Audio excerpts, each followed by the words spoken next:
안녕하세요.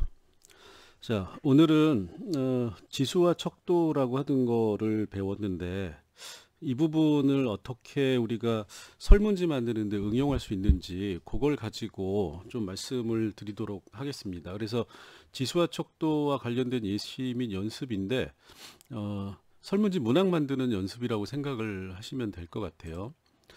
자, 앞에서 우리가 지수와 척도라고 하는 개념에 대해서 이제 말씀을 드렸는데, 그러니까 단일 문항이라고 하는 거를 여러분들이 지표다, 인디케이터다라고 얘기를 하시면 생각을 하시면 되고, 이 지표가 여러 개가 모여가지고 어떤 하나의 개념을 물어보면 그 하나의 개념에 해당되는 거를 우리가 지수라고 하고, 이 하나의 개념을 여러 가지 문항으로 물어보기 때문에 그 하나의 지수는 다양한 지표로 구성이 된다. 이렇게 이해를 하시면 되고, 그 다음에 여러 개의 문항을 묶어서 하나의 개념, 하나의 지수를 구성해서 이제 그 설문지를 만드는 경우에 이 지수를 단일 문항인데 단일 문항의 이 개별 지표라고 하는 거를 좀 다양한 방식으로 그 응답값을 구성하게 되면 그거를 우리가 지수하고 구분해서 척도라고 얘기를 한다. 그리고 이 척도는 리커트 척도, 보가더스 척도, 거트만 척도, 서스턴 척도, 어이분별 척도라고 하는 5가지 정도가 있고, 이 중에서 이제 제일 많이 쓰이는 게 우리가 이제 일반적으로 5점 척도라고 하는 리커트 척도다. 이렇게 이제 생각을 하시면 될 것 같아요. 그래서 이 어이분별 척도는 주로 이제 마케팅 같은 데서 많이 쓰이고, 보가더스 척도는 사회조사에서 이제 가끔 쓰입니다. 근데 이제 거트만 척도와 서스턴 척도는 일반적인 조사에서 개인이 만들기는 쉽지 않아요. 비용이 많이 들기 때문에 시간도 많이 들고, 그래서 이제 요거는 사용하긴 사용하지만 다른 사람들이 만들어 놓은 척도를 가져다 쓰는 경우가 많다. 이렇게 이해를 하시면 될 것 같아요. 그래서 요게 이제 앞부분에서 설명을 드린 거고, 하나하나의 척도가 어떤 내용을 가지고 있는지는 이제 말씀을 드렸으니까 요거를 주로 이제 지표하고 지수, 그 다음에 리커트 척도를 중심으로 해서 우리가 요거를 설문지를 만드는데, 문항을 만드는데 어떻게 응용할 수 있는지 이제 요거를 생각을 해보도록 하겠습니다. 자, 우리가 주제를 정하고, 자, 소주제를 정하고, 자, 그래서 이 주제는 전체 설문 조사의 전체 내용이 되는 거죠. 뭐 대학생들의 생활 실태라던가 국민들의 뭐 공정성에 대한 인식이라던가 뭐 이런 것들을 주제로 우리가 정했으면, 그 다음에 이제 소주제는 그 주제를 구체적인 영역으로 구분을 해가지고 영역별로 요게 이제 어떻게 얘기가 될 수 있느냐 뭐 이런 거를 가지고 우리가 이제 얘기를 했었죠. 그래서 자, 요거 이제 우리가 영역이다라고 생각을 하면 되고, 예시로 드린 설문지에서는 1, 2, 3, 4 뭐 이런 식으로 얘기를 했었죠. 그래서 생활 실태일 경우에는 자, 대학생들 생활 실태, 대학생 생활 실태 이렇게 얘기를 하면, 자, 1 같은 경우에는 대학생들이니까 당연히 학업 영역이 있을 거고, 그 다음에 대학생들 같은 경우는 이제 집을 떠나가지고 기숙사나 원룸에서 생활을 하는 경우가 많고, 대학 생활에서 차지하는 비중이 크니까 주거, 그 다음에 이제 친구나 선후배 교우 관계, 그 다음에 뭐 예를 들어서 학생들이 관심이 있는 뭐 미디어 생활, 뭐 이런 식으로 영역을 나눌 수가 있겠죠. 뭐 경제 생활, 뭐 소비 생활, 그 다음에 요새는 이제 알바를 많이 하니까 여기다가 또 뭐를 할 수도 있죠. 뭐 경제 생활의 하나로 넣어도 되겠네요. 알바. 이런 식으로 여러분들이 영역을 잡고 이 영역별로 문항들을 만드는 겁니다. 학업과 관련돼서 우리가 대학생들의 생활을 알기 위해서는 어떤 질문을 해야 되느냐. 질문 1, 질문 2, 뭐 이런 식으로 이제 지금 진행이 되고 있는 거잖아요. 질문 3, 이런 식으로. 자, 그러면 우리가 이 하나하나의 질문을 항목이라고 이제 얘기를 하고, 그러니까 소주제의 개별 항목이죠. 소주제를 우리가 탐색하기 위해서 물어봐야 될 질문들, 요걸 이제 항목이라고 하고, 이 항목은 그래서 앞에서 우리가 뭐라고 그랬죠? 변수로 구성이 된다. 변수는 변화하는 수. 그래서 우리가 어떻게 변화할지 모르니까 지금 현재 너의 상태가 무엇이냐라고 하는 걸 이걸로 이제 물어보는 거죠. 자, 그럼 이제 요걸 문항이라고 우리가 얘기를 하는데, 개별 문항. 자, 이 개별 문항이라고 하는 건 뭘로 구성이 되어 있죠? 질문하고 플러스 응답으로 구성이 되어 있죠. 자, 그래서 이 지수와 척도라고 하는 거는 바로 여기 이 부분에 관련이 돼 있어요. 그래서 실질적인 질문과 응답을 작성하는 것, 이게 지수와 척도의 사용법이다. 이렇게 이제 이해를 하시면 됩니다. 그래서 우리가 항목, 변수라고 하는 걸 물어볼 때 이 항목이라고 하는 거를 자, 어떤 문항으로 할 거냐, 그 다음에 그 문항에 대한 응답 항목을 어떻게 구성을 할 거냐, 여기에 관련되어 있는 게 지수와 척도다. 이게 이제 앞에서 배운 내용인 거죠. 자, 그러면 요걸 이제 세분화해서 얘기를 하면 이제 설문지를 우리가 작성을 한다고 할 때 설문지 작성, 뭐 또 질문지라고도 하고 를 작성을 할 때 이 항목이라고 하는 거에서 우리가 생각해 봐야 될 게 있어요. 첫 번째가 뭐냐면 우리가 이제 변수 항목을 얘기를 하면 이 항목 변수라고 하는 게 단일 문항으로 구성이 될 건지 아니면 다수 문항으로 구성이 되는 건지, 그러니까 여러분들이 어떤 변수에 대해서 뭔가 질문을 하는 거잖아요. 자, 그러면 그 질문을 한 번만 물어봐 가지고 되면 그게 이제 지표가 되는 거고, 하나의 질문으로는 그거를 찾기가 쉽지 않다, 정확한 대답을 얻기 쉽지 않다 그러면 다수의 문항으로 지수로 구성을 하거나 또는 척도로 구성을 해야 되는 겁니다. 예를 들어 앞에서 예를 들은 것처럼 고독이라고 하는 거는 여러 가지 측면이 있는 거잖아요. 혼자서 느끼는 개인 감정도 있고, 그 다음에 타인과의 교류라고 하는 측면에서 고독도 있는 거고. 자, 그러면 이거는 하나의 문항으로 물어볼 수가 없기 때문에 뭘로 해야 되느냐? 다수 문항으로 해야 된다. 자, 그럼 여러분들이 소주제를 정하고 어떤 변수, 이 소주제에서 우리가 물어봐야 될 항목들을 생각을 하셨으면 그 다음에는 이 항목이 하나의 문항으로 구성되느냐 다수의 문항으로 구성되느냐를 생각을 해야지 그 다음 단계로 넘어갈 수 있다라는 겁니다. 자, 그래서 두 번째 문항의 단계로 오면 여기는 자, 여기서 단일 문항이다 그러면 이건 그냥 문항을 작성을 하면 되는 거죠. 그죠? 그 다음에 다수 문항이다 그러면 어떻게 되는 거죠? 항목을 다수의 문항으로 분해를 해야 되는 겁니다. 자, 그 다음에 작성이 들어가는 거죠. 단계가 여기 이제 좀 늘어나게 되는 거죠. 여기는 그냥 1단계 이렇게 끝나는데 여기는 2단계를 거치는 거죠. 1단계와 2단계. 2단계는 여기하고 똑같은 게 되는 거죠. 자, 그래서 그 다음에 여기서 이제 단일 문항이냐 다수 문항이냐 하는 거를 결정을 했으면 두 번째로 개별 문항, 여기서는 이제 2단계에서 나타난 하나하나의 문항을 얘기를 하는 겁니다. 이 개별 문항을 어떻게 우리가 작성을 할 거냐, 척도의 수준 및 척도의 유형을 결정한다. 척도의 수준이라고 하는 거는 앞에서 얘기했던 명목, 서열, 등간, 비율 척도라고 하는 척도의 측정 수준을 얘기를 하는 거고, 척도 유형이라고 하는 거는 앞에서 얘기했던 리커트, 보가더스, 서스톤, 어휘 분별 뭐 이런 거를 얘기를 하는 겁니다. 자, 그 다음에 응답 항목에 대해서 여기서 이제 결정이 된 걸 가지고 척도를 작성을 해서 응답 항목지를 만들어주면 되는 겁니다.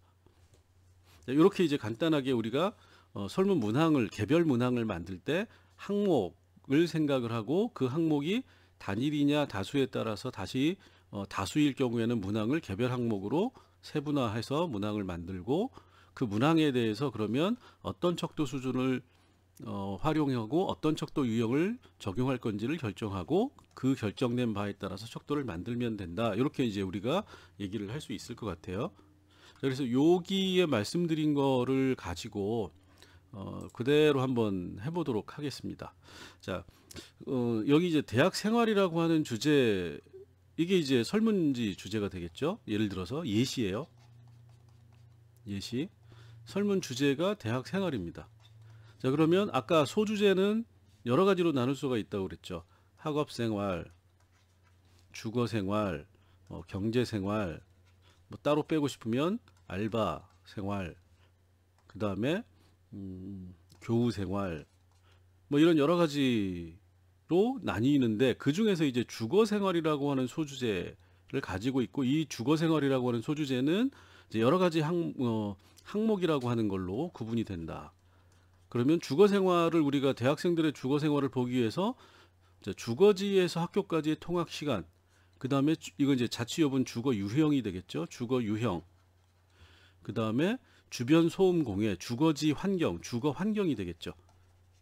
그래서 이제 간단하게 이렇게 세 가지로 주거 생활을 구성했다고 하면 통학 시간이라고 하는 거는 우리가 가만히 생각하면 단일 문항일까 다수 문항일까, 그냥 하나 한 번 물어보면 대답이 내가 원하는 대답이 나올 수 있느냐를 생각을 해보는 겁니다.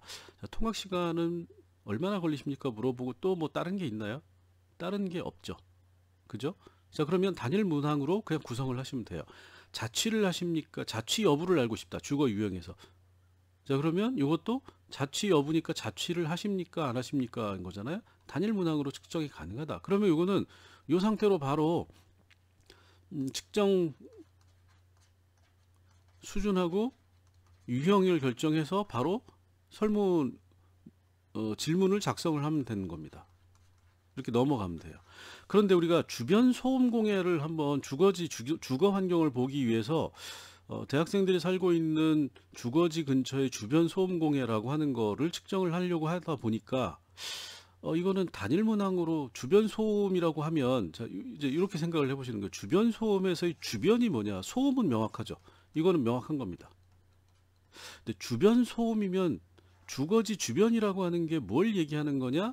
자, 가장 기본적으로 생각할 수 있는 게 주거지 내부의 소음을 얘기를 할 수 있고 외부의 소음을 생각할 수 있다는 겁니다. 자, 그럼 설문은 하나의 문항은 하나의 내용만 물어봐야 돼요. 자, 그러면 이거는 주변이라고 하는 걸 우리가 다양한 측면에서 볼 수 있기 때문에 여러 개의 내용을 갖는다. 그러면 최소한 1번과 2번이라고 하는 두 개의 문항으로 갈라질 수 있기 때문에 이거는 뭐죠? 다수 문항으로 우리가 구성을 해야 되는 겁니다. 그래서 내부 소음을 따로 물어보고 외부 소음을 따로 물어봐야 된다라는 거죠. 자, 이해가 되셨나요?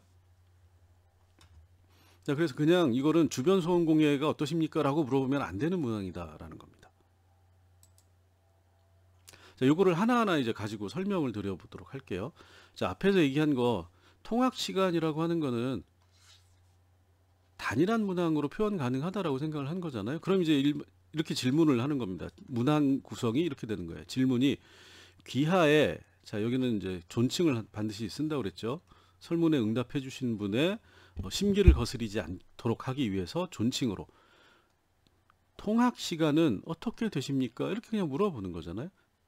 자, 이 질문에 대해서 자, 응답지를 어떻게 줄 거냐, 자, 명목으로 할 거냐, 서열로 할 거냐, 등간으로 할 거냐, 비율로 할 거냐를 우리가 선택을 할 수 있다라는 거죠. 자, 지금은 일반적으로 예시된 거는 이건 크게 문제될 게 없으니까 그냥 몇 가로 열고 가로 닫고 몇 분 이렇게 물어본 거죠. 자, 그럼 여기다가 나는 30분, 나는 50분, 나는 1시간 이렇게 되는 거죠. 근데 여기 이 기준 단위를 여러분들이 또 고민을 하셔야 돼요. 이런 걸 경우에. 자, 어떤 경우에 왜 그러냐면 분으로만 이제 이거 이렇게 지우고 분으로만 물어봤다라고 하면 30분, 50분이든 사람들이 1시간, 2시간 생각하잖아요. 그럼 이걸 60분으로 써야 됩니다. 2시간 걸리면 120분으로 써야 되는데 응답하시는 분들이 워낙 바쁘시고 생각할 게 많으신 분들이라서 깊게 생각을 안 하시면 어떻게 쓰는 거죠? 30분, 50분, 1시간을 그냥 1시간 이렇게 써버려요. 이거 안 보고. 2시간을 2시간 이렇게 씁니다. 그럼 1분, 2분이라는 답이 나오는 건데 이게 원래는 60분, 이거는 120분이 돼야 되는 거죠. 이렇게 되면 이제 정확한 조사가 안 될 수가 있어요. 그래서 이제 이걸 강조하거나 아니면 이제 똑같은 비율 척도라고 하더라도 이렇게 칸을 2개 만들어 주는 겁니다. 시간, 몇 분. 이렇게 설문지를 만들 때는 세심하게 신경을 써셔야 돼요. 이렇게 이제 해주면 이거는 비율 척도가 되죠. 그러면 1시간이면 1시간, 2시간이면 2시간, 40분이면 여기 40분 이렇게 이제 응답을 하도록 만드는 겁니다. 자, 이건 이제 비율 척도라고 하는 형태로 우리가 이제 하는 거고, 요거는 척도 유형을 구분할 필요가 없는 거죠. 그 다음에 요거를 나는 등간 척도로 하고 싶다 그러면 서열 척도로 하고 싶다 그러면 1에서 30분, 2, 31분에서 뭐 60분, 3, 61분에서 뭐 110, 120분 뭐 이런 식으로 해가지고 해주면 되겠죠. 등간으로 하고 싶으면 이 간격을 맞춰주면 되는 겁니다. 30분, 60분, 3. 자, 요거는 서열이고, 자, 이렇게 등간으로 하고 싶으면 30분, 여기서 이제 90분, 4, 91분에서 120분 뭐 이런 식으로 해가지고 요거를 똑같은 간격으로 맞춰주면 등간 척도가 되는 거죠. 자, 이런 식으로 여러분들이 단일 문항은 그냥 질문과 응답지를 만들어 주시면 된다. 자, 요거는 이제 간단하죠. 여기 척도 수준만 결정을 하면 되니까. 자, 그 다음에 두 번째로 자취 여부라고 하는 변수 문항에 대해서는 아까 이제 앞에서 이것도 자취 여부니까 여부는 플러스 마이너스 이런 거잖아요. 한다? 안 한다? 이 두 가지만 물어보는 거잖아요. 단일 문항이고 두 가지만 물어보기 때문에 이거는 명목 척도로 구성이 될 수밖에 없죠. 자, 일단 문항을 보면 자, 이렇게 물어보는 거죠. 귀하는 자취를 하고 계십니까? 이렇게 물어보는 거죠. 여부를 알기 위해서 하고 있느냐 없느냐 이것만 물어보는 거죠. 그래서 응답 척도 수준은 명목으로 갈 수밖에 없다라는 거예요. 이거는 자, 왜 명목이죠? 예라고 한 자취를 하는 게 하지 않는 것보다 좋다 나쁘다를 얘기할 수 없기 때문에 자, 그래서 1과 2라고 하는 그러면 이거는 이제 자동적으로 명목 척도고 척도의 수준을 고민할 필요 없는 문항이다. 이렇게 이제 우리가 얘기를 할 수가 있습니다. 자, 그 다음에 이제 세 번째인데, 자, 요걸 이제 주변 소음 공해 주거지의 원룸, 대학생이니까 이렇게 우리가 가정을 해보면 주변의 소음 공해인데, 이 소음 공해라고 하는 건 시끄러운 정도를 얘기를 하는 건데, 이제 주변이라고 하는 게 문제가 된다 그랬죠. 자, 주변이라고 하는 거는 이게 다양한 주변이 있을 수 있기 때문에 하나의 문항이 아니라 다수문항으로 만들어야 된다. 자, 그러면 다수문항이어야 된다라고 하는 게 이제 결정이 됐으니까 그 다음에 다수문항을 그럼 어떻게 만들 건지 분할을 해야 되는 거죠. 그 다음에 또 하나 우리가 생각해 봐야 될 거는 뭐냐면 다수문항이라고 하는 게 분할을 했는데 이 분할된 문항, 다수의 문항이 각각 다르게 물어봐야 되느냐 아니면 동일한 응답지로 물어봐야 되는지를 판단을 하셔야 되는 겁니다. 자, 일단 요거 이제 이렇게 생각을 하시면 돼요. 다수문항을 이제 분할을 하면 이렇게 아까는 두 가지로 했는데 조금 더 세분화해 가지고 원룸이니까 원룸 방 안에서 나는 소음이 있을 수 있다라는 거죠. 주변이라고 하는 게. 자, 그러면 예를 들어서 뭐 냉장고 소리라든가 보일러 소리라든가 그다음에 이제 바닥에서 울리는 소리라든가 이런 것들이 있을 수 있다라는 거죠. 그다음에 두 번째가 건물 내부에서 나는 소음이에요. 자, 이거 이제 원룸일 경우에는 집을 잘 지었느냐 잘못 지었느냐에 따라서 차이가 많이 나죠. 대표적인 게 층간소음. 자, 그 다음에 옆방에서 나는 소리 다 들릴 수 있죠. 자, 그 다음에 화장실 소리.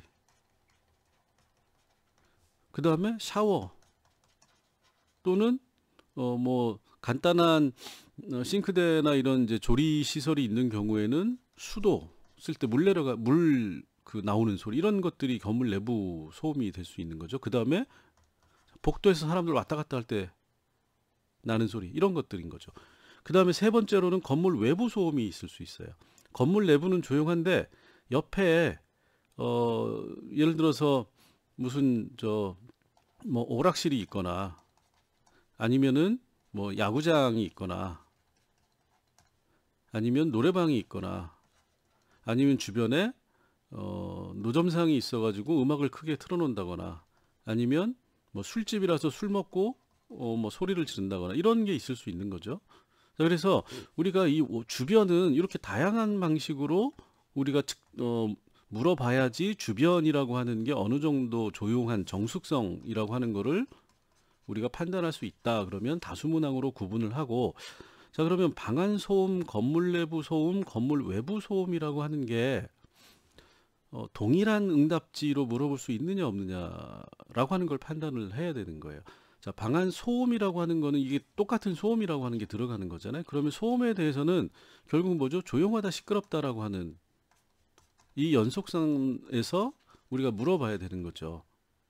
그러면 동일한 응답지를 가지고 세 개의 문항에 다 동일하게 적용할 수 있다. 이렇게 이제 결론을 낼 수가 있어요. 만약에 동일한 응답지를 적용할 수 없다라고 하면 하나하나에 대해서 상이한 응답지를 우리가 다시 만들어줘야 됩니다.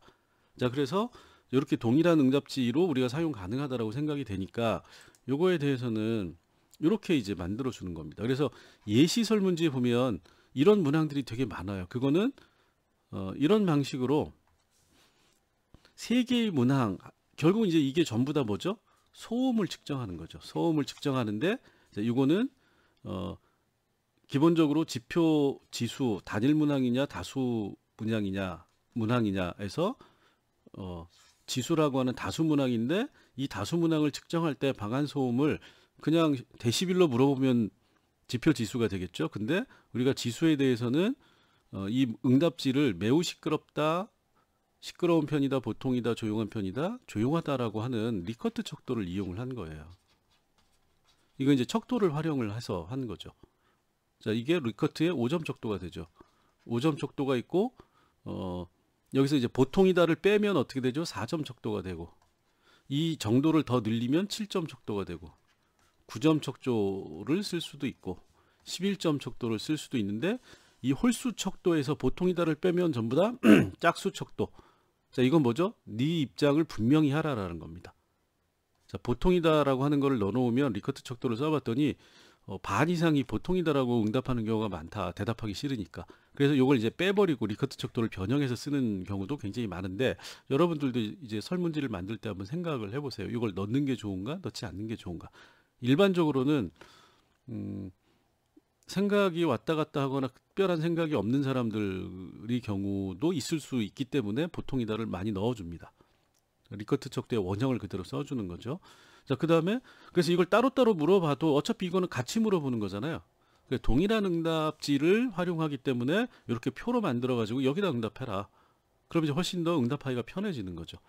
자, 그래서 방한 소음은 나는 조용한 편이야. 건물 내부 소음은 조금 시끄러운데 건물 외부 소음은 매우 조용하다. 왜? 들판 위에 논밭 가운데에 있기 때문에 거의 뭐 시끄러울 일이 없다. 이렇게 하면 따로따로 이렇게 응답을 하면 되는 겁니다. 자, 그래서 동일한 응답지는 이런 식으로 하나하나를 여러 번 방한 소음은 어떠십니까? 1 매우 시끄럽다. 이렇게 이제 따로따로 안 하고 묶어서 이걸 표로 만들어서 이제 응답을 하도록 한다. 이렇게 이제 생각을 하시면 될 것 같아요. 자, 그 다음에 비슷한 거를 가지고 한번 또 해볼게요. 알바 경험이 너한테 어떤 영향을 주냐, 대학생들한테. 자, 요거 이제 그 섹션이 아까는 주거 생활이었는데 이제 소주제가 달라지겠죠. 소주제가 뭐 경제생활 정도 된다라고 생각을 하시면 될 것 같아요. 자, 그러면 알바 경험이라고 하는 것도 이게 굉장히 이제 추상적인 개념이잖아요. 이런 추상적인 개념은 대부분 다수문항으로 분할을 합니다. 그래서 이거는 알바 경험이 여러 가지가 나올 수 있으니까 다수문항으로 나누는 게 맞겠다. 다수문항 확정. 그 다음에는 다수문항을 분할을 해야 되는 거죠. 자, 그러면 이렇게 분할을 해봤어요. 알바 경험이라고 하는 게 돈을 받는 거긴 하지만 알바 생활하면서 다양한 사람들을 만나게, 손님들을 만나게 되는 거잖아. 그러면 대인관계의 측면이 있다. 알바 경험이라고 하는, 즉 경험이라고 하는 측면에서. 그 다음에 두 번째는 알바도 일종의 직업이기 때문에 직업으로서 내가 직업을 한번 경험해보는 계기가 된다. 그 다음에 영향이라고 하는 거니까 개인 여가 시간에 내가 알바를 하는 시간만큼 개인 여가를 못하니까 영향을 받을 수 있다. 학업에도 지장을 받을 수 있다. 알바 경험이라고 하는 게. 이게 갖는 영향을 우리가 물어보는 거잖아요. 자, 그러면 하나의 문항이라고 하는 거를 다수의 질문으로 하나의 이 항목이라고 하는 거를 다수의 문항으로 이렇게 네 개로 이제 우리가 구분을 해서 네 개를 따로따로 물어봐야 되는데, 자, 이것도 동일한 응답지를 사용해서 할 수 있는지 없는지, 가능하면 동일한 응답지로 할 수 있는 거는 묶어서 물어보는 게 좋다라는 겁니다. 그죠? 그래서 자, 요거는 동일한 응답지가 가능하다. 자, 그럼 그리고 이건 뭐냐면 영향에 대해서 어떻게 생각하십니까? 생각을 물어보는 거는 대부분 우리가 서열 척도라고 얘기를 하고, 생각을 물어보는 거는 그래서 리커트 척도를 많이 쓴다 이렇게 생각을 하시면 될 것 같아요. 생각, 의식, 판단. 결국 뭐죠? 이게 다 주관적인 거를 물어보는 거죠. 주관적인 거는 거의 100% 리커트 척도를 써서 우리가 응답지를 구성한다 이렇게 생각을 하시면 돼요. 그래서 요거의 측정을 위한 척도 수준은 서열 척도가 되는 거고, 척도의 유형은 리커트 척도가 된다 이렇게 이제 생각을 하시면 됩니다.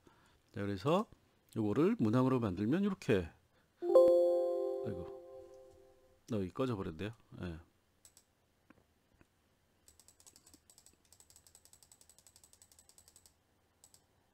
네. 자, 그래서 죄송합니다. 자꾸 꺼지네요. 자, 요거 한 페이지만 보면 되는데, 예. 자, 여기 이제 보시면 대인 관계가 확장되었다. 그래서 알바 경험의 영향이라고 하는 거를 1, 2, 3, 4. 자, 요거 이제 질문을 이렇게 하는 거죠. 대인 관계가 확장되었다. 직업 경험을 할 수 있었다. 여가 생활이 어려워졌다. 학업에 지장을 받았다. 이렇게 이제 하기도 하고, 또 문장을 정식으로 만들려면 여기 앞에다가 이제 나는이라고 하는 거를 명확하게 해줘도 됩니다. 나는 대인관계가 확장되었다. 나는 직업 경험을 할 수 있었다. 근데 이제 공통으로 들어가는 거라 빼는 경우가 많아요. 너무 이제 문장이 길어지는 것보다는 간결한 게 좋기 때문에.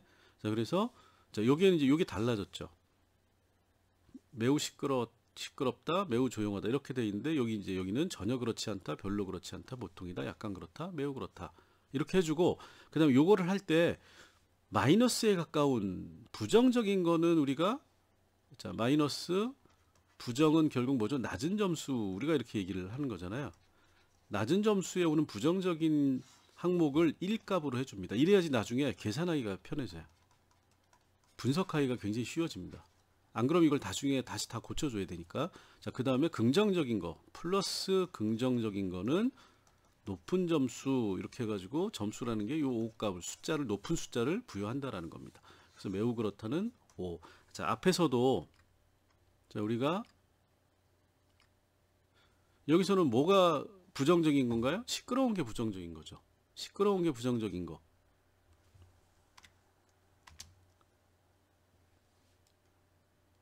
네. 여기 또 앞으로 왔네요. 네.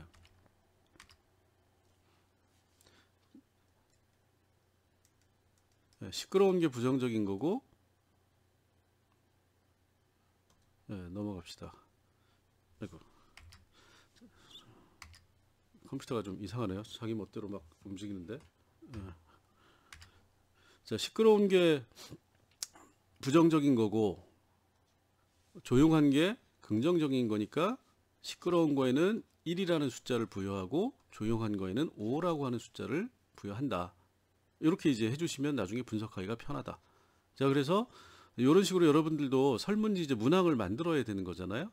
문항을 만들 때 척도의 수준이라고 하는 거를 생각하고, 그 다음에 척도의 유형이라고 하는, 유형과 수준을 생각하고, 자, 이걸 만들기 전에 항목이라고 하는 거를 그냥 문항으로 바꾸지 마시고, 하나의 문항, 즉 지표로 구성을 하는 게 맞느냐, 아니면 지수로 구성을 하느냐, 그리고 이 지수를 구성할 때 단일 문항을 그냥 모아놓은 형태로 갈 거냐, 아니면 이거를 척도의 형태로 구성을 할 거냐. 그래서 리커트냐, 어휘번별이냐, 뭐 보가더스의 사회적 거리 척도냐, 뭐 이런 식의 척도를 한번 여러분들이 선택을 해가지고 그 응답지를 이렇게 한번 만들어 보실 필요가 있습니다. 그리고 다수 문항일 경우에 응답지가 동일한 응답지로 구성이 가능하면 이렇게 표라고 하는 형태로 만들 수 있다.